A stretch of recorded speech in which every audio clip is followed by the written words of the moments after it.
So, antara 3 buku yang dinukil oleh Prof. Rashidi ni adalah buku Darmo Gandol. Darmo Gandol ni nama alat kelamin lelaki. Gato Loco.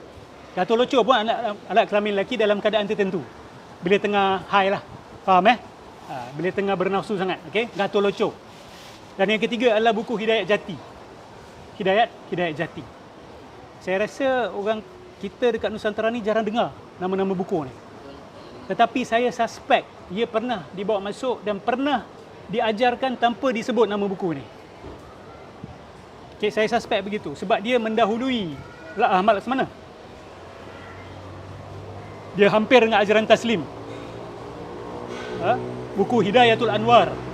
Ni antara kitab-kitab seperti ini yang masuk ke tanah Melayu. Hidayatul Anwar ni kandungan dia pun lebih kurang sama. Okey.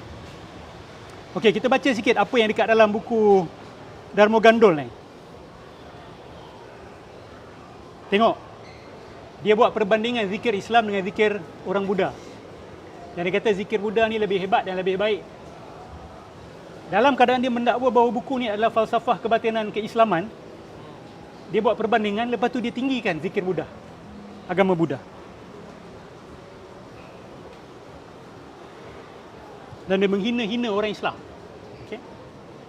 Yang tulis tu Islam ke? Tak tahu siapa penulis dia. Oh, okay. Batiniyah tak akan berterus terang. You see? Amat beda zikir orang Buddha. Mereka menyebut Dewa Agung. Jagat itu badannya sendiri. Itu Dewa Agung, itu badan manusia itu sendiri. Dewa adalah budi, akal dan badannya. Maksud dia bukan sesuatu yang di luar manusia. Manusia itu sendiri. Nampak tak? Rasa adalah kemahuannya. Puji secara Buddha itu mengagungkan nama zat. Itulah pujaan yang utama. Zat manusia itu. Bila zikir, dia zikir diri. Adapun orang yang menyebut nama Muhammad, Rasulullah, Nabi terakhir, ia sesungguhnya melakukan zikir salah. Muhammad artinya makam atau kubur. Nampak? Apa cerita ni? Kena orang jahil yang tak pernah belajar agama, jumpa geng-geng macam ni.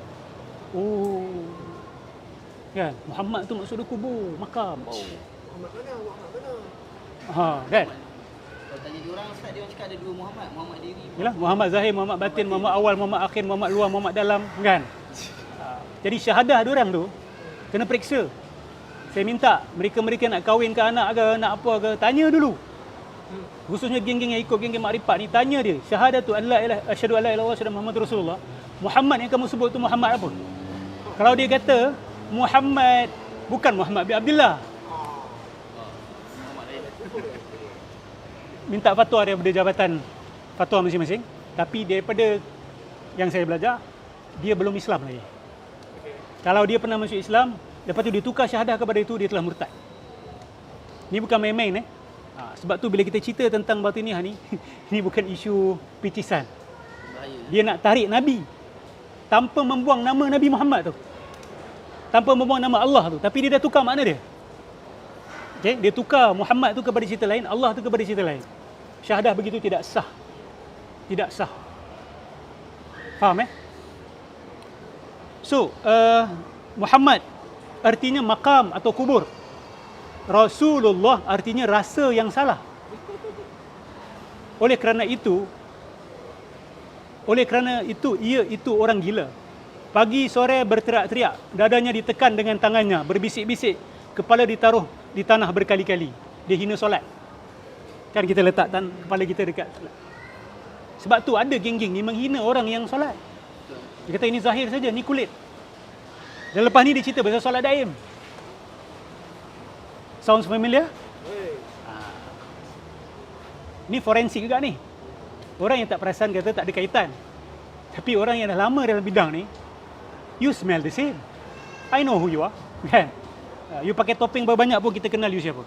Aliran you datang daripada mana. Lepas tu dia kutuk umat Islam. Semua makanan dicela. Umpamanya masakan cacing dengan kucing, pindang kera, opor monyet, masakan ular sawah, sate rasa, masakan anak anjing, panggang babi atau babi rusa, kodok atau tikus goreng. Dia kata umat Islam hina makanan-makanan macam ni. Makanan lintah. Lebih-lebih jika mereka melihat anjing, mereka pura-pura dirinya terlalu bersih. Umat Islam, anjing dia akan ke tepi. Tengok apa dia cakap. Saya mengira hal yang menyebabkan santri sangat benci kepada anjing. Santri ni pelajar-pelajar madrasah, pelajar pondok, sangat benci kepada anjing, tidak sudi memegang badannya atau makan dagingnya adalah kerana, dengar, ia suka bersetubuh dengan anjing di waktu malam. Baginya ia adalah halal walaupun dengan tidak pakai nikah. Inilah sebabnya mereka tak mahu makan anjing. Mereka tidak mahu makan dagingnya. So fitnah, hinaan. Okay. Ada je orang yang di Indonesia yang ikut buku-buku ni. Mereka kata dia orang Islam, tapi dia kata kefahaman kami lebih tinggi. Dan bila kita tanya dia kefahaman apa? Ni. So syariat tu hina. Zikir umat Islam tu rendah. Yang batin itu, batin dia apa? Ini lah batin dia. So ini sebenarnya adalah pemurtadan. Itu yang Imam Ghazali kata, tahap terakhir al-khala'u was-salakh. Dia orang akan rentap you keluar daripada Islam. That is the point. Buang syariat. Ibtalus syara'i', Imam Ghazali kata. Same. Modus operandi yang sama. Okey, ini rumusan daripada kitab ni. Orang yang beragama Islam jahat budinya. Mereka mementingkan formalitas. Sembahyang dengan gerak-geri tertentu, azan dengan suara keras, seperti orang terserang penyakit akal 5 kali satu hari. Lalu, okey. Okey, tengok Ni salah satu poin penting dekat dalam Dharma Gandul. Boleh dengar ke daripada jauh? Jelas InsyaAllah. Akan tetapi, menurut Dharma Gandul, syahadat tersebut adalah syahadat syariat. Maksudnya siapa yang sebut asyhadu an la ilaha illallah, asyhadu anna Muhammadar Rasulullah, itu syahadat syariat saja. Geng-geng batiniah kat Malaysia ni, kalau awak duduk dengan dia orang secara private, this is exactly what they will tell you. Tapi secara terbuka dia tak akan berani cakap macam tu. Akan tetapi, menurut Dharma Gandul, syariat itu artinya hubungan kelamin antara lelaki dan perempuan. Hubungan seksual itu penting sehingga 4 kiblat juga berarti hubungan seksual. Saya tak pasti apa 4 kiblat yang dia maksudkan.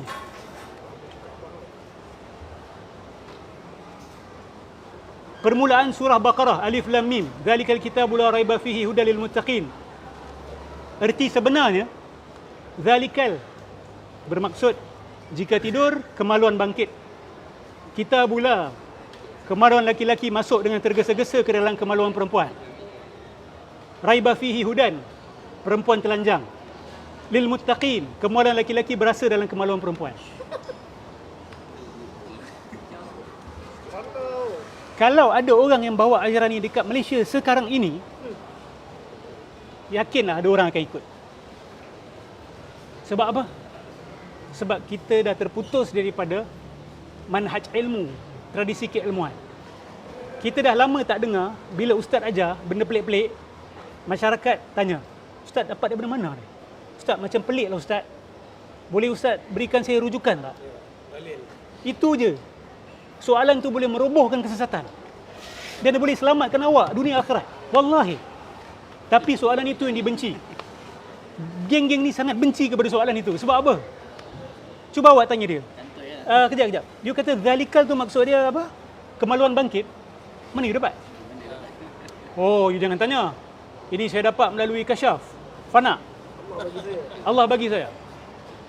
So, orang awam yang jahil akan kata apa? Oh, saya tak tahu. Saya akan sami'na wa ata'na sebab dia wali. Akhirnya dia ke laut. Betul tak? Akidah dia akan ke laut. Apa salah dia? Tanya saja.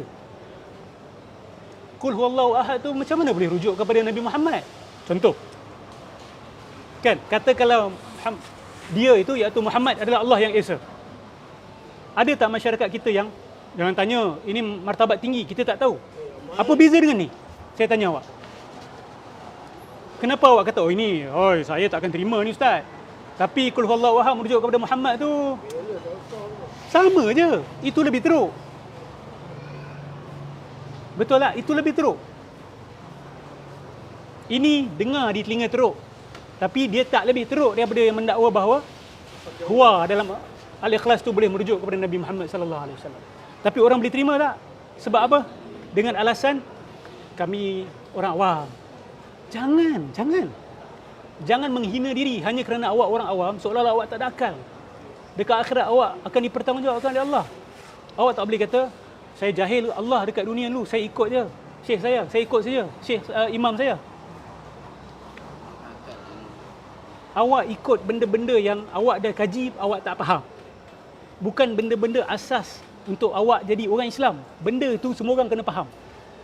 Dan kalau ada alim kata awak salah faham syahadat, Muhammad ni bukan Muhammad yang awak kenal, dia yang salah. Bukan awak. Awak tak boleh ada ragu. Awak tak boleh biarkan orang meragukan awak benda asas. Betul tak? Macam nama awak sendiri. Boleh ke seorang so-called wali datang kata, nama awak ni sebenarnya ni, mak awak bukan mak awak sebenarnya. Bapa awak bukan bapa awak. Awak anak zina sebenarnya. Datuk awak pun sebenarnya mabuk arak. Adakah hanya kerana dia mendakwa dia wali, awak akan berserah diri? Awak menghina keturunan awak. Samalah juga, hanya kerana orang tu mendakwa wali, awak biarkan dia menghina Allah dan Rasul. Di mana akal kita? Saya bukan kata semua benda yang orang awam boleh faham. Kita tak ada waktu untuk kaji semua benda dalam agama. Sebab tu kita kadang-kadang kena taklid ulama. Tapi ulama yang ajar benda-benda yang pelik, kita ada hak untuk tanya. Sebab bila benda tu pelik, ada bendera merah dah naik dalam akal kita. Itu defense mechanism yang Allah buat. Bila dah ada bendera merah, berhenti sekejap. Tanya je. Syekh, mana Syekh dapat? Saya nak tahu. Sebab ini agama bukan Syekh punya, Syekh saya punya juga. Allah kasih pada kita. Dia kata, kamu tak perlu tahu. Maka dia sudah mengeksklusifkan agama seolah-olah agama tu milik dia. Okey, so hati-hati yang menarik. So hanya dengan soalan boleh selamatkan seseorang.